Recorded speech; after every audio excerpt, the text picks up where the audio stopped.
They look at you and go, he is a victim, because that's what you look like, my friend, and it's your own choice. See, that's just it, though. The only reason they would choose you in that element is because of the patriarchal, male-dominated society. Here we fucking go.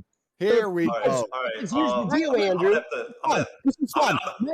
I'm not done. No, because hey, Andrew, listen to me. From history that wasn't patriarchal. Name a society from history that was not patriarchal. See, listen to me, though. That is why people like yourself are bugging and going into hyper mode right now, because society's changing. Society's changing.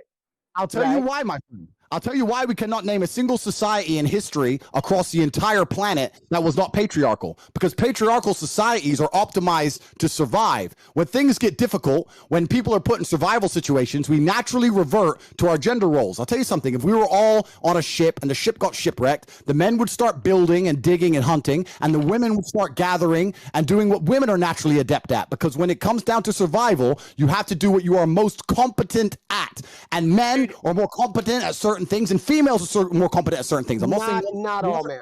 Not all men, and not all females. My point is, patriarchal societies are more competitive than any other type of society, because society functions better as a patriarchy. So the reason you cannot name a single society in history that was not a patriarchy is because all of the societies, and I'm sure there were some, which were not patriarchal, were destroyed by patriarchal societies. They were wiped off the face of the planet because they are not competitive. There haven't been any yet. Books to read. They do not have monuments to find. And the point I'm making is that in the harsh reality of ultra competitiveness, only patriarchal societies can survive. So the reason you cannot name one from history is because all the ones that tried this idea that you're trying to purport were destroyed in real time. And in the West, in America, as we stand right now in America, which I wouldn't even call it a patriarchal society because it isn't, because females have more rights under the law than men. Oh my God, bro. They do. And I'm telling you now, are so clueless. As America falls apart and the patriarchy is disintegrated, all that's going to happen is that other countries like Russia, like China, like countries which are still patriarchal, will remain more competitive than the West, and you're not going to fix the world. America's just going to end up a third world shithole. So throwing the fucking patriarchy away is going to fix a fucking thing. You live in a clown world, my clown world. Yeah, no, I don't. I mean, I do live in a clown world, because there are people like you that are sitting there like pushing this inane philosophy. So yeah, I get it. I accept that. But first off, we haven't seen a non-patriarchal society yet. We're definitely moving toward it. And if you want to look at America and look at some of the problems with America, like what problems do we have? Well, there's an enormous wealth gap. You mentioned the Roman Empire earlier. The Roman Empire didn't fall because of laziness. It fell because of overconfidence, because of an income gap between the richest and the poor, and because of political corruption. All three things that are sort of happening in America right now. So absolutely, America could fall, but it's not because men were turning soft, right? The idea of men being soft, the idea of men being soft, Andrew, is a battle cry of men who see that purely physical stature is no longer the only defining quality.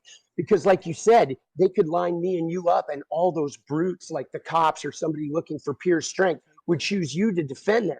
But anybody who was from a marginalized group that was looking for an emotional defender, those people would pick me, right? And they wouldn't pick the muscular guy because they know that I have the inner strength to actually have an openness and a vulnerability that can relate to them and that can help them find that empowerment in themselves. I don't want to train people to be cheap. All you know what I mean? Like we go to your Instagram page and you talk about being the Messiah and all this other BS. You want people to follow you like you're some sort of like deity, boss. And that's actually a sign of your own weakness at work, right? That's coming from your own trauma, your own unhealed trauma. Firstly, the fact you think that you're talking to marginalized people more than me, it doesn't even make sense, because I'm talking to groups of people, you're talking to groups of people, and both of them includes marginalized communities. Secondly, the fact that I am actually mixed race, that I grew up in the south side of Chicago with my father. Absolutely. I know more about marginalized communities than you do, because you are as white as they can come, and you're sitting there talking about marginalized communities to a marginalized person. Absolutely. So absolutely. But let me ask you, I never woke up and thought, I'm brown, so I had to find this white guy with pink hair to fight for me. I woke up and fought for myself. And that is the If point. you're- You know when you fight for yourself, you fight for yourself when you're a man. That requires all forms of power, whether it be emotional, mental, and physical. You to sit here telling men they should be as weak as possible and sitting around doing nothing is not good for society as a whole. And there's nothing wrong with patriarchal society. I'm not advocating for weakness, but like I'm advocating for people to heal and to heal their trauma and not use their trauma like you do and then aim it at select groups of people in order to gain power and money, right? And status so you can walk around with the deity. Right. I think that all men, if you're a good man, you're gonna have a traumatic life. That's part of being a man. And I think I think it's not even a part of being a man, it's a part of being a human being on the planet. Okay. You're gonna have a traumatic life. Sure, right? But you gotta heal the trauma. The trauma doesn't make you unless you heal it. If you don't heal it, you go around, say, dumping it on women, right? By waltzing around talking about how you got to protect women. You got to get a cut of her OnlyFans and all this because you own her private parts. That's nonsense, bro.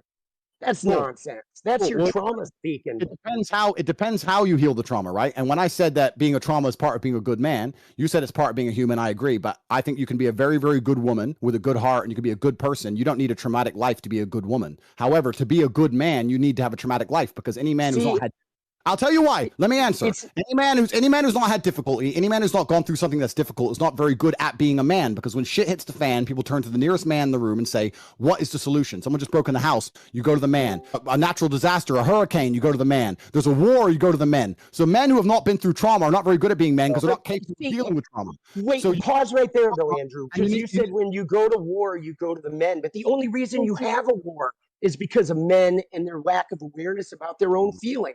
That's why war exists in the first place. So you're saying if you had more women leaders, we wouldn't even have war.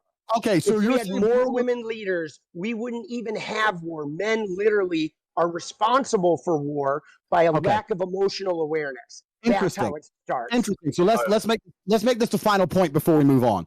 You just said that if all the leaders were women, we wouldn't even have war. I said if we had more women leaders, yes, there would be less war. The fact that you hate your own gender so much is quite amazing to me. But actually, I don't hate my own gender. Another point. See, why do you? Let me tell you why you're wrong. No, you don't get to gaslight me and tell me I hate my own gender just because I'm displaying a version of manhood that you're uncomfortable looking at. You don't get to say I hate my gender. I don't give a fuck. I'm weak because I present a version of manhood that has struggled just like you, that has conquered just like you, but lives outside the idealized patriarchy that was sold to me. You don't get to gaslight me because you're uncomfortable with the type of man that I am. You love men. You love men. Cool. The point I'm making is you're saying that the world wouldn't have a war. Dude, you are backed up against the wall. Wait. No, chill. Let Tate have his final statement, then we're going to wrap this up and get someone else. I'm in here right now. I just got to fix my camera. One second. Yeah, you're chilling. Hassan, let's go, man. I appreciate you. I'm interested in seeing what the chat thinks.